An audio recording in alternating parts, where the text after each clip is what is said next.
Dul Kemut itu memang orang yang istimewa. Entah tingkatannya seperti nabi, seperti wali, atau seperti orang-orang suci, tetapi dia punya kesempatan untuk mengalami hal-hal seperti orang yang meninggal. Jadi hari itu, Dul Kemut mengalami perjalanan kematian.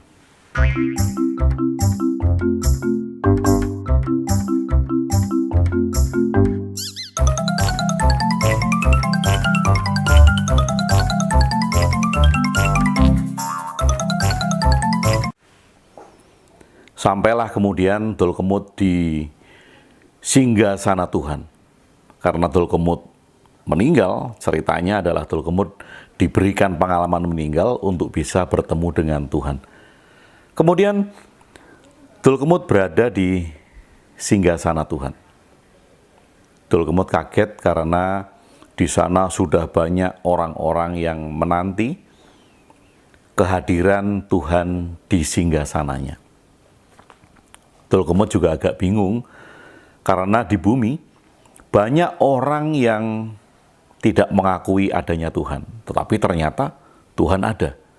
Tuhan ditunggu kehadirannya di singgasananya saat itu. Di aula itu semuanya adalah orang-orang yang sudah meninggal. Dul Kemut kurios. Dia kemudian berjalan untuk mendekati beberapa orang-orang yang bisa ditanya. Mumpung Tuhan belum hadir, katanya. Kemudian dia tanya, ada orang yang menangis karena dia ternyata berbuat jahat di dunia. Ada juga orang yang tersenyum karena dia merasa sudah berbuat baik di dunia dan timbangannya pasti akan berat ke kebaikan. Ada juga banyak karakter manusia yang macam-macam yang ditemui Dul Kemut di hal itu, di aula itu. Dan semuanya menunggu keputusan Tuhan. Tuhan hadir. Dul Kemut menghela nafas panjang karena mereka pun ada yang percaya Tuhan ada yang percaya Tuhan tidak ada. Tapi ternyata buktinya diumumkan oleh para malaikat, sebentar lagi Tuhan akan hadir di aula itu untuk memberikan pengumuman terakhir. Dul Kemut berdebar-debar. Kenapa? Karena dia merasa selama hidupnya dia nggak baik-baik amat. Dia nggak pernah berdoa, dia nggak pernah beribadah, dia juga nggak tahu agama itu apa karena nggak beragama. Bahkan Dul Kemut pun tidak mengakui Tuhan. Dan karena itulah dia berdebar-debar, ternyata Tuhan ada. Yang ditunggu-tunggu akhirnya datang. Tuhan memasuki aula dan duduk di singgasananya di depan para orang-orang yang menunggu hari perhitungan.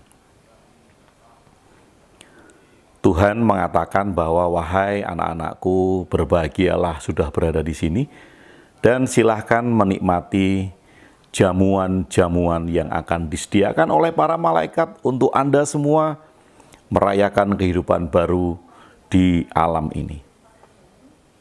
Dul Kemut kemudian angkat tangan. Tuhan, bolehkah aku bertanya? Tuhan bilang, boleh, silakan. Apa yang ingin kamu tanyakan? Terus terang, selama hidup saya tidak percaya adanya Tuhan.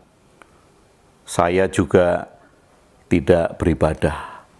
Saya juga tidak menjalankan aturan-aturan agama yang ada di dunia.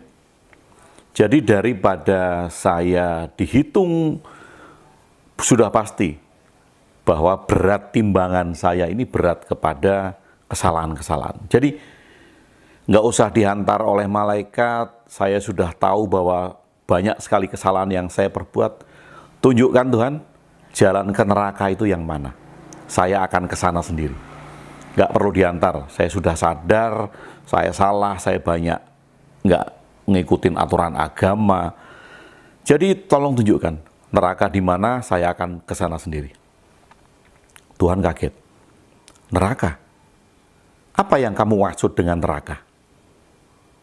Tulkemut pun bilang, Tuhan nggak usah gitulah, nggak usah sok nggak tahu, cuman buat nentremin hati saya. Kan nanti saya di sana akan dipanggang, saya akan disembelih, saya akan disiram air panas, saya akan disiksa. Saya sudah tahu itu konsekuensi saya. Saya sudah berada di sini dan saya akan terima itu.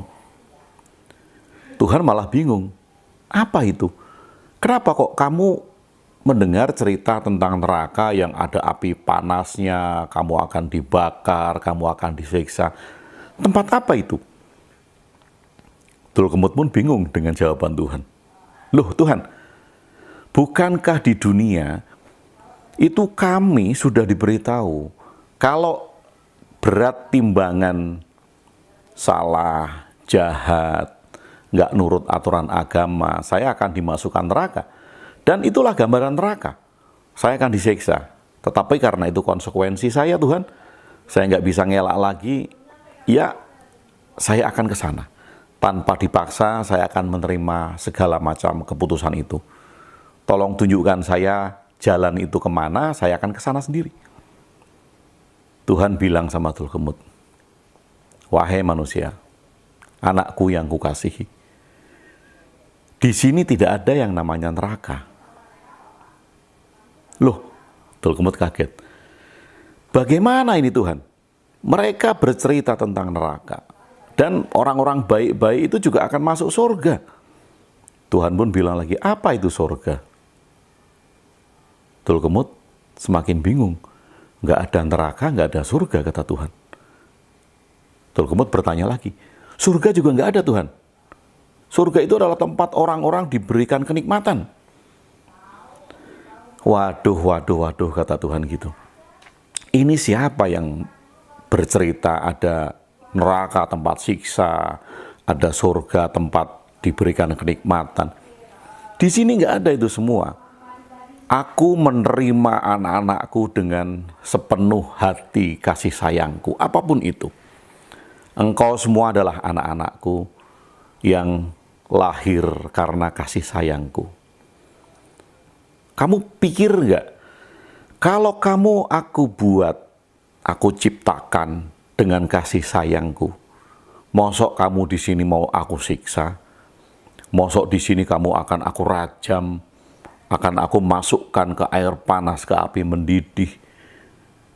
Kalau itu yang terjadi, di mana kasih sayangku? Dan kalau aku memilah-milah, ada orang yang masuk ke dalam nikmat, ada orang yang aku siksa, di mana kasih sayangku? Di sini kalian semua sama menikmati dan merayakan saat ini bersama-sama. Itu saja.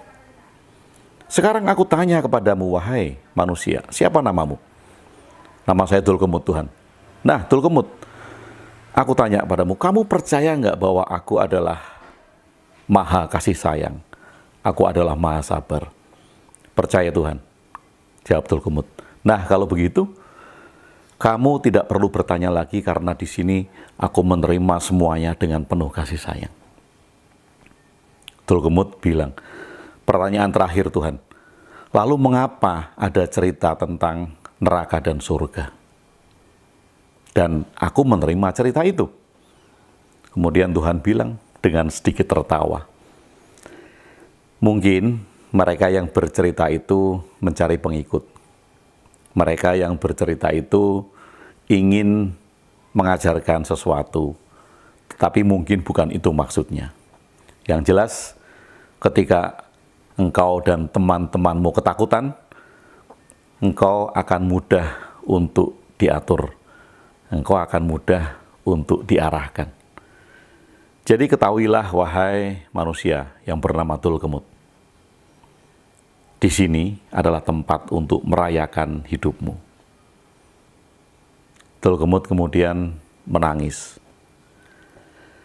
Dan pada saat Tulkemut menangis, Tulkemut tiba-tiba tersadar. Dia terbangun dari mimpinya. Mimpi baru saja ketemu dengan Tuhan. Dan ternyata keluarganya sudah berada di samping kiri kanan, karena menganggap Dulkemut sudah meninggal. Mereka bilang, syukur, aduh Dulkemut bangun lagi, Dulkemut hidup lagi. Kemudian salah satu temannya bertanya kepada Dulkemut, Dul, apa yang kamu alami? Kamu baru saja mati loh. Nggak ada nafas, nggak ada nadi. Lalu kamu mengalami apa? Dulkemut hanya diam. Temannya nggak percaya kan, ini pasti si Dulkemut ngalamin sesuatu. Ceritakan, temanku, ceritakan apa yang kamu alami. Dulkemut masih diam, dan dia hanya berbisik lirih. Aku nggak bisa cerita, karena kalau aku cerita, aku akan dianggap pembohong. Mungkin saja aku dianggap kafir, aku dianggap murtad.